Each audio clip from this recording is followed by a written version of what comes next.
Childhood emotional neglect is often overlooked because it's mostly invisible. But before we get into that, let's get into this. I'm going through it. My stomach hurts so bad, but I'm going to try to film this and make it through it.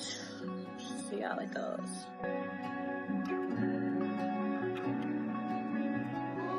Welcome back to Sesh with Sean E, who is me, where we light up, we talk, and we heal together. Okay, so today we're talking about childhood emotional neglect. So let's start by talking about what it is. So childhood emotional neglect is the failure to meet the basic emotional needs of a child, a lack of emotional responsiveness to a child's distress, ignoring a child's social and emotional developmental needs, and expecting children to deal with situations beyond their maturity or that are unsafe. So I grew up in kind of a strict household. I say kind of because I wasn't allowed to date or have sleepovers or do stuff like that, but I did have a decent amount of freedom because I was a fairly good kid. I wasn't a bad kid. I followed the rules, I had manners, I was respectful. It was just, when you have certain rules and things set in place, and you're never even explained to why you have these rules. I never understood why I wasn't allowed to date when I was in school. I wasn't allowed to have boyfriends specifically. All throughout elementary and high school, it was leave them boys alone, don't talk to them boys, da da da da. Little did they know, I'm queer as fuck. I like it all. So I was just okay, I'm just not allowed to have a relationship with anybody, and I'm just not allowed to, sleep over at nobody's house. I'm not allowed to do this, I'm not allowed to do that. But the why was never there. So I never really understood why I couldn't do certain things. I understand now that restrictions were put in place mainly for my protection, but I feel like it was mostly out of fear. All of that really did was make me a sneaky kid. I would keep information to myself because I knew my parent would react a certain way. I was very secretive and private, sneaky, and when I would get caught doing something that I wasn't supposed to do, it would be oh my god, there's a squirrel, hi! The reaction I would get when I would get in trouble, I would be god damn, this is this reaction right here is exactly why I was sneaking the shit. That's exactly why. Anyways, moving on. I got this quote from an article I read while I was researching the topic, and this is what it says. It's possible for even the most caring and well-intentioned parent to be emotionally neglectful. People raised by People raised by emotionally neglectful parents are often set up to under-respond to their children's feelings. That quote resonated with me because when I was growing up, I wouldn't get a positive reaction to my feelings, and I was always so confused. I felt loved by my parent. I felt cared for by my parent, but my parent wasn't emotionally attuned to me. I learned that the unconscious neglect was a result of my parents' own emotional challenges. Knowing what I know now, my teenage years make a lot more sense to me. I didn't have the space to talk about my feelings so that I could understand them and navigate them. Instead, I would try to numb out big emotions. I didn't want to feel what I couldn't understand.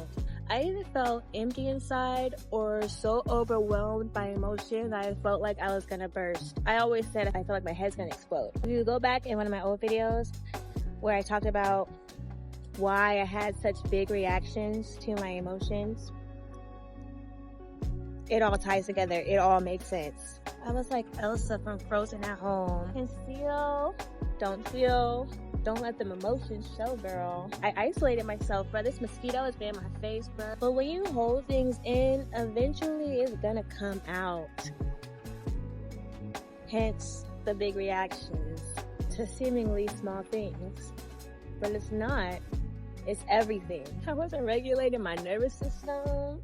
I was just holding it in, just trying to ignore it. I was it's not there. If I don't look at it, it can't see me. I'm still practicing how to sit with negative feelings. It's something that I'm working on with my therapist. First of all, my therapist gives me so many good tools, and she's helped me a lot in just 5 months, my goal is to build a tolerance for big emotions, so I know how to navigate them better. And I'm gonna ant. It's a big juicy ant too, and not react out of emotion. I give myself grace every single day because it is a skill that you have to build. Like, you really gotta practice that shit. And you have to be compassionate with yourself while you learn how to deal with something so complex like emotions. And allow yourself to make mistakes, because how else will you learn? That's a part of life. And that's the thing, like, as a kid, I felt like I wasn't allowed to make mistakes. I felt like I had to be a good kid. And if I made a mistake, it was like the biggest thing in the world. I wanted to avoid it because, like, hey, didn't nobody in the house know what to do? Like, we didn't know what to do. I don't hold any resentment towards my mother, because I understand her story. And I understand that you can't teach somebody something you have no knowledge of or awareness of.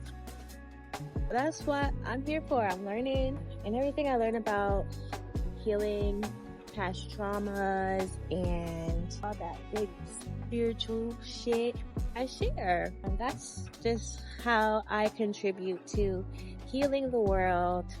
At least I try. And that's the thing, you just gotta try. But that's all I got for today. If you feel like you've experienced childhood emotional neglect, shit, I take my water bottle over. If you feel like you've experienced childhood emotional neglect, I definitely recommend talking to a professional, uncovering it. Let's get through it, because you need to regulate your emotions. You need to do that. Your life would be 100, 1,000, a million% better if you regulate your emotions and your nervous system. So, like, you need to do that. Healing isn't linear, and you don't have to do it alone.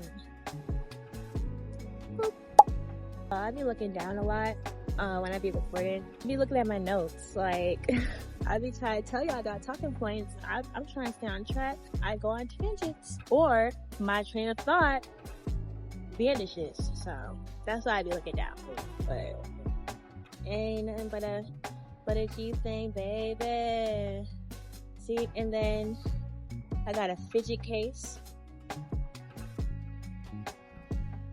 That regulate your nervous system. It's something just as small as this. Okay, I gotta go. I'm done.